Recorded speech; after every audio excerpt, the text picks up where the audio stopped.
Keluarga Katolik yang terkasih, selamat datang di dalam program Inspirasi Sabda bagi Keluarga, Komisi Keluarga Keuskupan Agung Medan, Kamis 17 Juni 2022.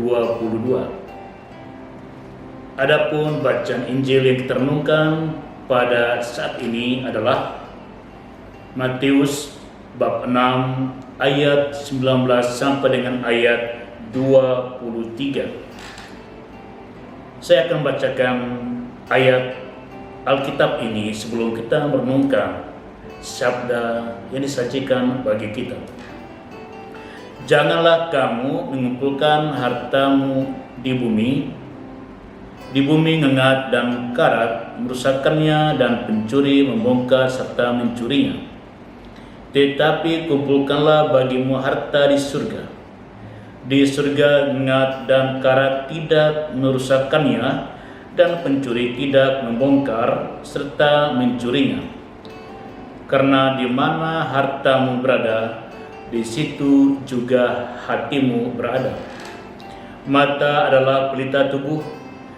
Jika matamu baik, teranglah seluruh tubuhmu.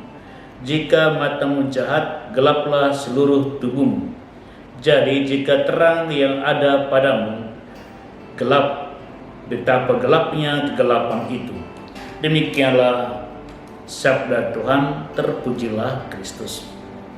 Adapun topik yang kita renungkan pada saat ini adalah, hai suami dan istri, kumpulkanlah dalam keluargamu yaitu harta yang berasal dari surga. Oleh karena itu, saya mengawali dengan sebuah kisah yang melukiskan bagaimana sepasang suami istri telah mendepositokan dalam kehidupan keluarga mereka sebuah harta yang tidak mungkin dicuri atau rusak oleh apapun juga. Alkisah di daratan Cina, sepasang suami istri muda. Setelah menikah, sang suami bekerja pada ayah mertuanya pada sebuah usaha pertanian, dan setelah beberapa tahun dalam perjalanan perkawinan, sang suami memutuskan tidak bekerja sama dengan ayah mertuanya. Ia ingin membuka usaha sendiri dan ia ingin fokus kepada keluarganya. Istrinya memang bekerja pada sebuah kantor di kota. Keputusan ini menimbulkan kejengkelan, kebencian sang ayah mertua kepada menantu laki-lakinya ini. Mereka putus berkomunikasi. Namun sang suami senantiasa mendukung sang istrinya untuk tetap seperti biasa mengunjungi, membantu, memperhatikan ayah mertuanya, dan ia senantiasa mengantar sang istri ketika mengunjungi ayah mertuanya, baik membawa makanan, membantu untuk kegiatan tertentu atau suatu urusan tertentu. Dan sang suami senantiasa tinggal di dalam mobil. Setiap kali istrinya masuk ke rumah sang ayah untuk kegiatan tertentu atau suatu kunjungan kekeluargaan, ayah sang putri tadi mengetahui bahwa suami dari istrinya sedang menunggu dalam mobil dengan setia sampai istrinya selesai berurusan dengan sang ayah. Peristiwa demi peristiwa terjadi, dan pada suatu saat sang ayah mertua berkata kepada putrinya, "Panggillah suamimu untuk masuk ke dalam rumah dan menjumpai aku." Saat itu sang istri menangis terharu karena sang ayah mau bertemu dengan suaminya.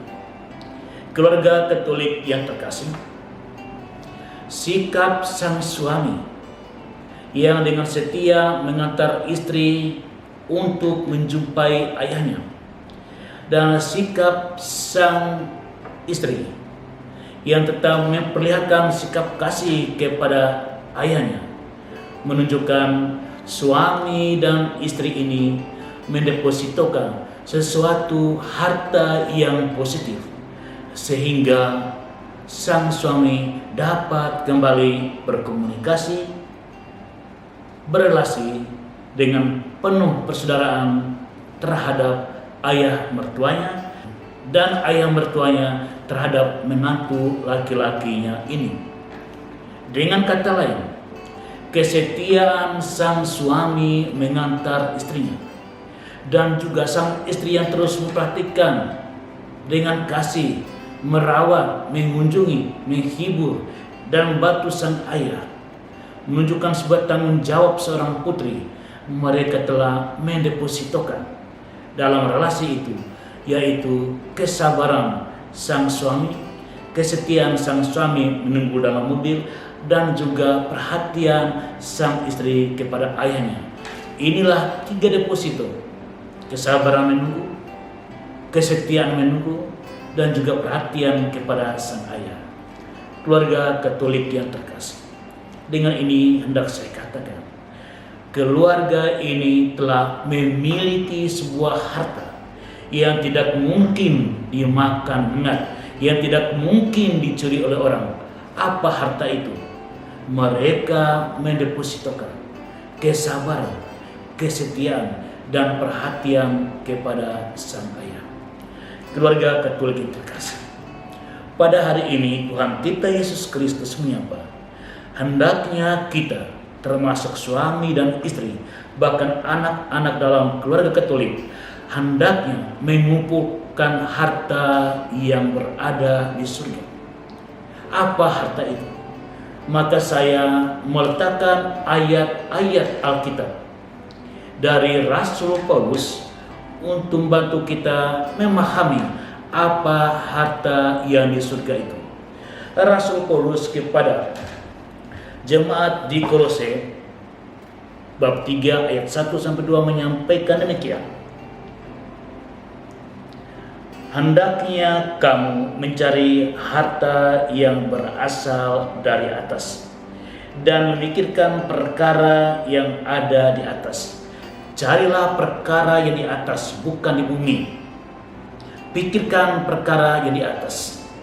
Oleh karena itu, keluarga Katolik yang memiliki harta yang berasal dari surga, yaitu keluarga Katolik yang senantiasa memikirkan apa yang mulia, semua yang benar, semua yang adil, semua yang suci, semua yang manis, semua yang sedap didengar, semua yang disebut kebajikan, itulah yang harus dipikirkan.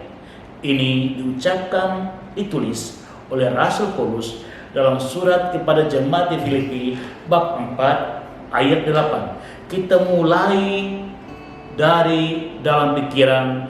Di dalam pikiran kita hendaknya memiliki harta yang berada di atas, yaitu segala sesuatu yang benar, yang mulia, yang adil, yang suci, yang manis, yang sedap didengar, yang disebut kebajikan. Itulah harta yang ada di dalam pikiran kita. Yang kedua, harta ini bukan hanya dalam pikiran kita, tetapi dalam tindakan kita yang menjadi karakter kita, sikap kita, yaitu apa? Buah-buah roh. Ini sangat akrab dengan kita yang rajin baca kitab suci.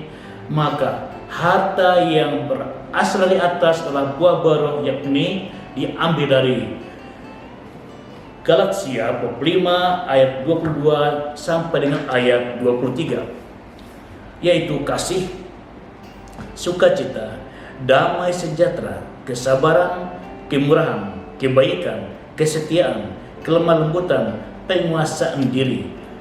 Milikilah ini di dalam diri kita. Milikilah ini di dalam kehidupan keluarga kita.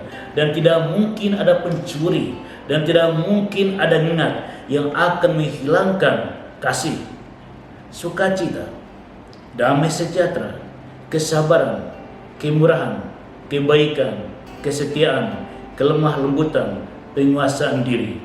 Apabila hatimu memiliki harta ini, maka di mana hatimu berada, di sana harta ini berada. Di mana harta ini berada, di situ hatimu berada. Tuhan memberkati kita. Amin.